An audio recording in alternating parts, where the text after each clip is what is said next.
ses disciples et quand il a dénoncé quelque sorte Judas. Donc c'est la même chose, il a trempé, il a retiré. Le baptême, c'est la même chose, on trempe et on ressort. Bon, il n'y a pas que ça, bien sûr. Il y a 4 formes de baptême, 4 types de baptême. Donc le premier, on l'a évoqué, c'est le baptême d'eau, le baptême de Jean, le baptême de repentance. Il y a un deuxième qui est peu connu, enfin, dont on ne parle pas trop, c'est le baptême de souffrance dont Jésus parle au moment où il va être crucifié, enfin, juste avant dans le jardin de Gethsémane. Il y a le baptême chrétien qui nous occupe aujourd'hui, et puis il y en a un quatrième, le baptême du Saint-Esprit. Quand le Saint-Esprit vient nous inonder. Le Saint-Esprit, il est déjà là, même avant qu'on se fasse baptiser. Mais bon, il ne s'exprime pas encore complètement. Et donc, il a besoin d'être libéré pour être vraiment ancré en nous.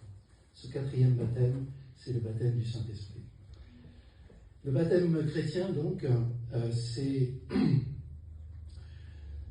différent du baptême de Jean.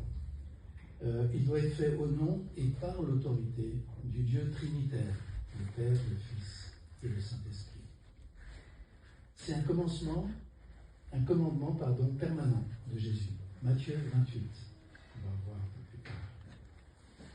Et ça fait partie intégralement de l'Évangile.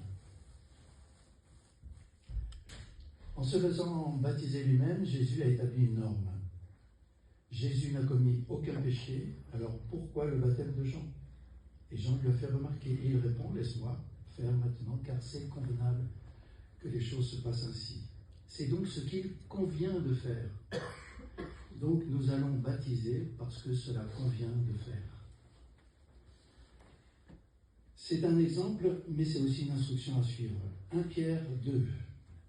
1 Pierre 2. De fait, c'est à cela que vous avez été appelés.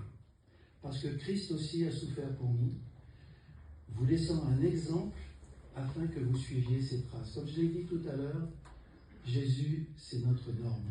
Jésus, c'est notre modèle. Lui qui n'a commis aucun de péché et dans la bouche duquel on n'a pas trouvé de tromperie, lui-même s'est fait baptiser.